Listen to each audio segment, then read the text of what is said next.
What is human destiny? Your destiny is to emerge into the greater community of worlds. This is a process that will take several centuries overall, but the change within the scope of your life will be very rapid, and the challenge to human society will be immense. Let us speak on this, for this concerns you and your purpose for coming into the world. Humanity will emerge into the greater community because it lives in the greater community. As human ascendancy has now become established on your planet, you will gain recognition in the greater community. You will become a force, not a great force, but a force nonetheless. You are now emerging out of your primitive cultures with great difficulty. You are seeking to associate with each other with great difficulty. Human history is like a shadow over the world, drawing people backwards, just like your personal history is a shadow over you, drawing you backwards. Destiny is what keeps everything moving forward. Destiny is what generates the motivation to create, to establish, to explore and to fulfill.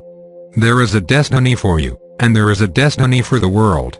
Your destiny here is to find your purpose and to find your allies, those unique individuals who are here to help you fulfill that purpose. The world's destiny is to emerge into the greater community. This is where it is heading. It is going in this direction no matter what human society is doing. It must go in this direction. This represents the next stage of your life in the world. It is inevitable and inalterable. That is why we speak of it in terms of destiny instead of in terms of human will and human determination. Just as you grow from being a child to an adolescent, from an adolescent to a young adult, from a young adult to an adult, and then you grow into old age, so your world has its evolutionary stages as well. There are evolutionary stages in societies. There are evolutionary stages in families. And the world has its own evolutionary process. Because humanity now spans your world, at least the surface of your world, and has gained a relative degree of control of the world with great risks, it is important now for you to know that you are entering into a new era.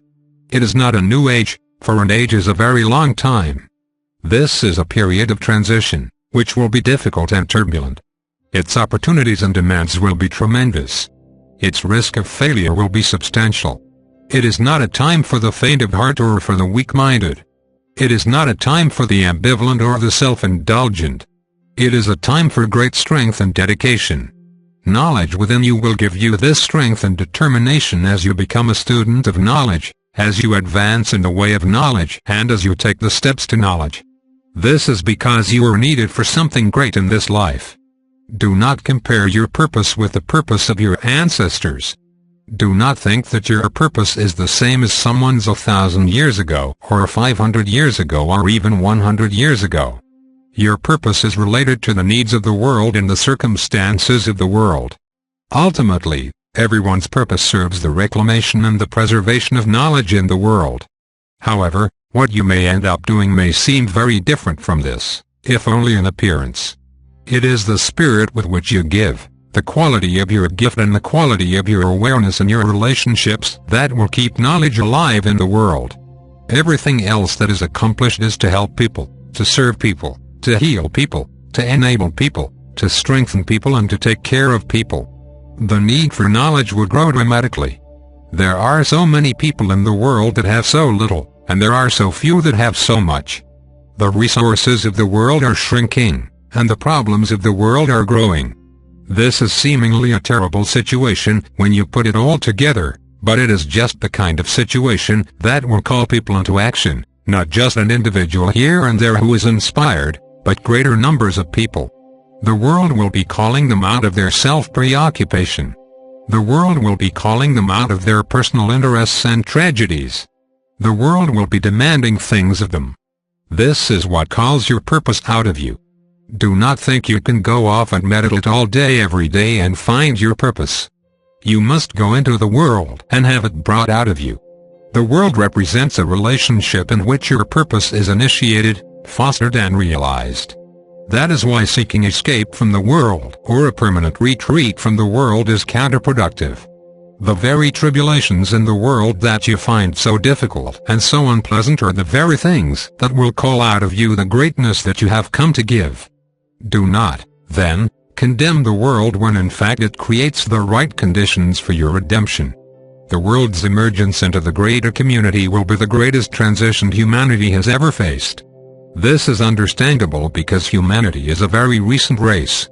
Yes, the primitive life of your ancestors went on for a very long time, mainly because your world is such an easy world to live in compared to other worlds.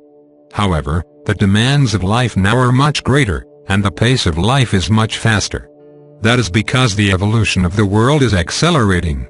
It is accelerating because of the global population of humanity, it is accelerating because of the global problems of humanity, and it is accelerating because of the presence of greater community forces in the world.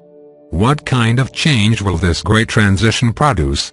Fundamentally, it will change how people view their place in the world and their position in the larger arena of life called the greater community.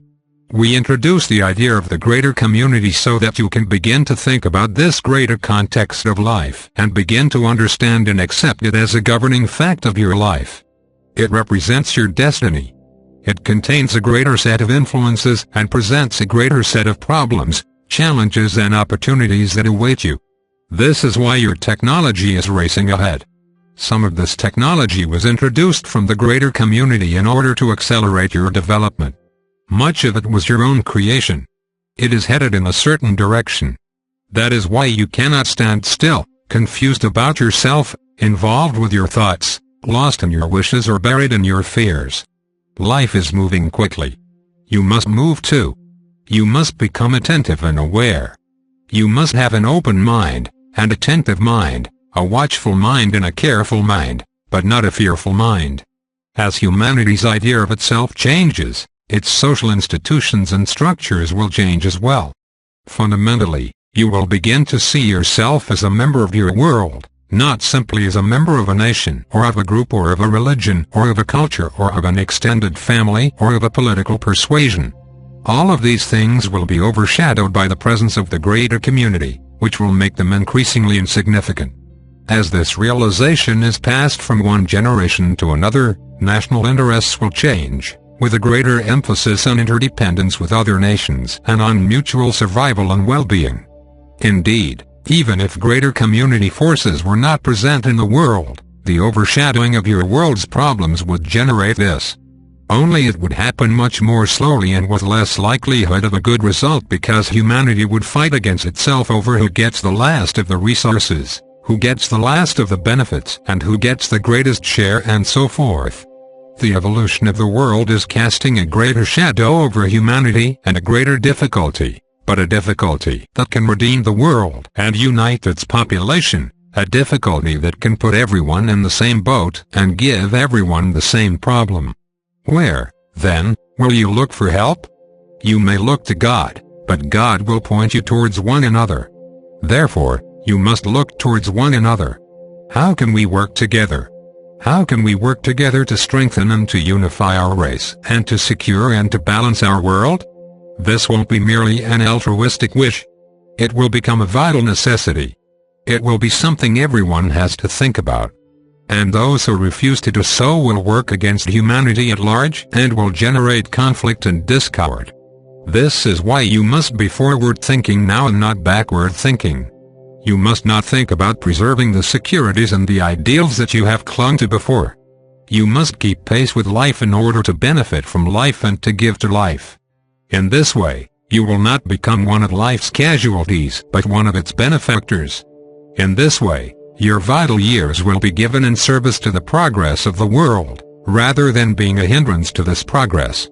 Many people and even nations of people will struggle against the change that is coming. They will try to preserve their interests and identities to the exclusion of the world's interests and identity. This will produce great friction. However, as your world community slowly comes together, with much discord, there will be a greater feeling of consensus. World opinion will have greater and greater impact, even before a world government is established. World government is inevitable. It will happen. It will happen in order to regulate commerce. It will happen in order to prevent crime and starvation.